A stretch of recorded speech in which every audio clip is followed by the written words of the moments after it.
Kamusta mga ate, kuya, beshi? Si Chari po ito mula sa The Sun, Moon, Stars, PH Tarot. Ipapaalam ko lang po na ito po ay isang general read o pangkahalatang pagbabasa at maaring hindi lahat ay magtugma sa inyong sitwasyon. I-check din nyo ang inyong Moon, Rising at Venus sign. Baka doon mas tumugma ang read para sa inyo. At kung ang mensahe ay tama sa inyo, paki-like lang po at mag-subscribe kung hindi pa ninyo ito ginagawa. Okay, mag-umpisa na po tayo. Hello po, Beshi. Kamusta na po kayo? Dito ulit ako si Chari para gumawa ng another reading, and this is for the sign of Libra, Sun, Moon, Rising, and Venus. And of course, welcome po yung mga watchers ni Libra at mga bago po nating viewers.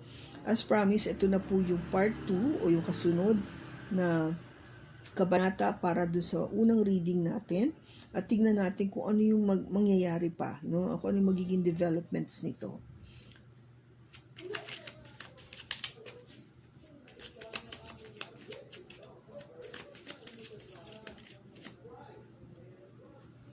Okay, we have the Ace of Cups,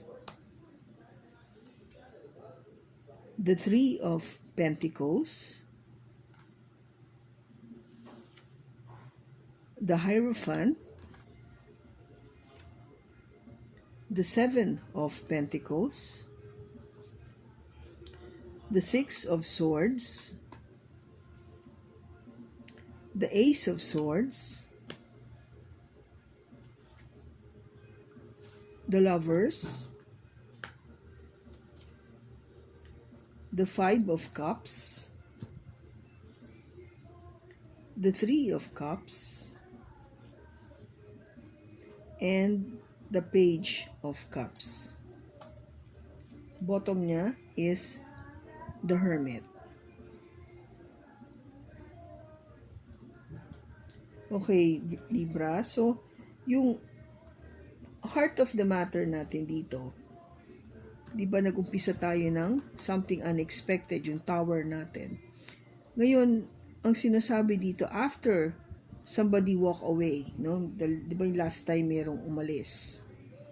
Either you or yung person mo, somebody walk away. But now, ang pinakasentro ng pagbasa na ito ngayon is there is new love coming in.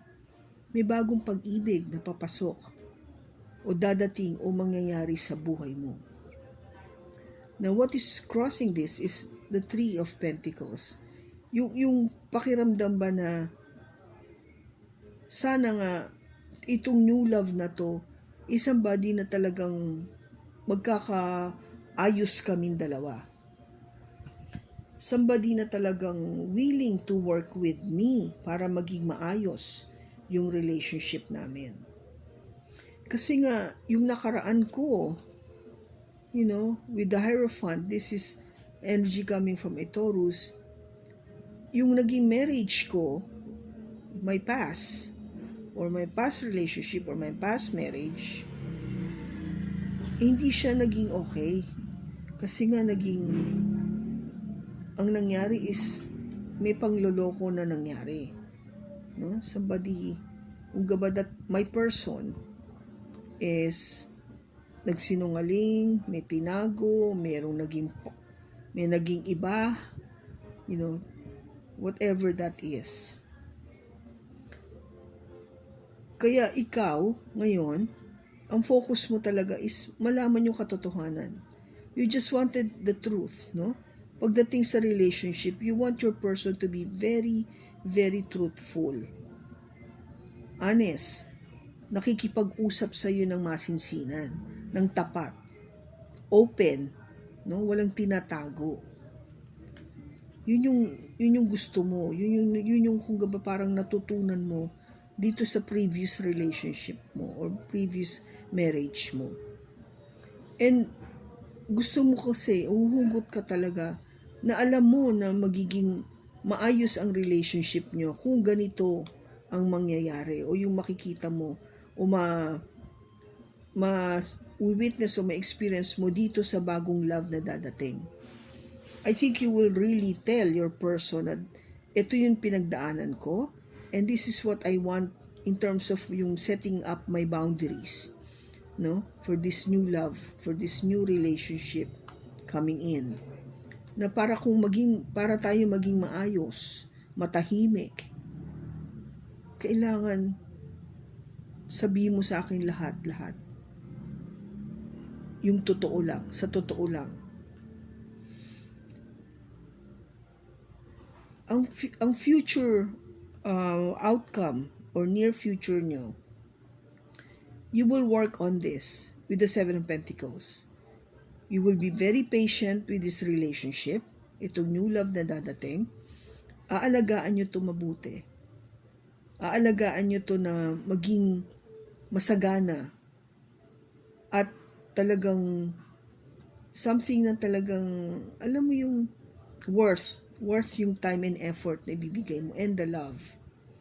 Kasi gusto mo makita na yung inispend mo dito sa tao na to is talagang kung gabaw, hindi ako nagkamali na ibigay ko yung oras pagmamahal ko dito sa tao na to. Dahil pareho kami, we're on the same page, pareho kami kung ano yung gusto namin. Kaya nakikita ko na things will be okay. The advice is, of course, the lovers. Alam mo na itong new love na to is the one.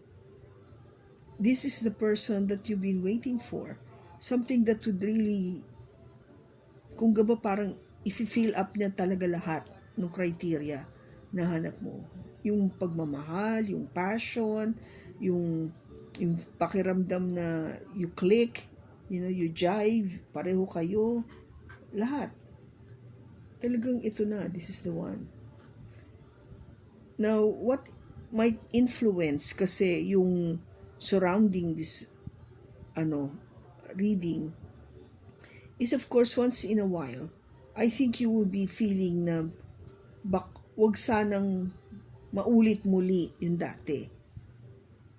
Na alam mo yung lokohin ako o magsinungaling na naman sa akin. Yun yung kung gaba parang ayaw mong maramdaman. You don't want to feel regrets anymore. Ayaw mo na tong regrets na to. Kasi ang kinakatakot mo is, of course, magkaroon ulit ng third party. Meron na namang sumingit, kung gaba. Merong third wheel o may panggulo. You don't want that. That's your fear. Ayaw mong mangyari yun. But the outcome of this spread, Libra, is the Page of Cups. There will be always that offer, that small offer of gesture, of love, that your person will be showing you. Okay? So kung gaba parang natatakot ka na baka maulit muli yung nangyari noon, na baka lokohin ka ulit, magsinungaling ito, magkaroon ng number 2, number 3, whatever, hindi na, no? Takot lang yun. It's just, kung gaba parang pumasok sa isip mo, pero don't put energy on it. Wag. Okay? Kasi, I think this time, this person na mamimit mo, itong new love coming in, would really give you that love. Yung offer na yon. Nakita mo tong cup na to? Diba hawak-hawak niya? And it will be sent to you. Nakafocus ito sa'yo. Libra. Okay? So, kung meron ka pang dapat pag-isipan mabuti, it's something to do, again, with the Seven of Swords. Kasi ito yung sinasabi ko sa iyo Di ba parang inuulit mo lang yung dati? Pareho yan, Seven Swords. So, first reading, second reading, again, hindi ko to makikita mo talaga. Pinag-iisipan mo na baka lokohin ka muli nitong fire sign, the King of Wands. That this is the second reading. The first reading Ito yun, di ba? The Seven of Swords. Panloloko from the King of Wands. King of Wands, King of Wands. Di ba? Parang natakot kayo, parang binabalik mo lang ulit yung naramdaman mo nun. Kaya iniisip mo mabuti, baka mangyari na naman sa akin ito ba? Hindi kita masisisi, Libra, kung meron ka ng takot. Pero, sabi ko nga, alsin mo yung negative thoughts na yan. Believe that this time, this new love is the one for you. Okay? Ito na. Hindi ka na magkakaroon ng regrets. O wala nang papasok na third party. Okay? Kasi yung offer nga sa'yo dito na love is talagang para sa'yo. So, tingnan natin. Ano pa yung message for Libra? Last quarter moon in Virgo, attend to the details. New moon in Taurus, know your worth. Alamin mo yung halaga mo. May halaga ka, di ba? Alam mo. First quarter moon in Cancer, push through any insecurities. Yes. So kung alsin mo yan. Alsin mo yung mga insecurities na yan. Kasi itong yung pag-iisip mo ulit nito, yung sinasabi ko sa'yo na baka bumalik, is one form of insecurities. Huwag mo siyang bigyan ng energy, Libra. Huwag. Any more message for Libra? Relationships. I am attracted to other people who serve my higher good. Yes, of course. Gugustuhin mo tong tao to kasi inaangat ka niya. And you can feel that. You can sense that, Libra.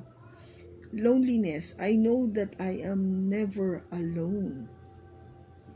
Hindi ka talaga magiging alone kasi somebody is coming in to offer new love. Courage. I find the inner strength to face fear with confidence. Oh my God, yes. Huwag kang matakot dito. Kaya mo to. Yung pinag-iisipan mong yan na baka bumalik ulit, kaya mo to. Maging matapang ka. No? Alsin mo yung takot na yan. Okay?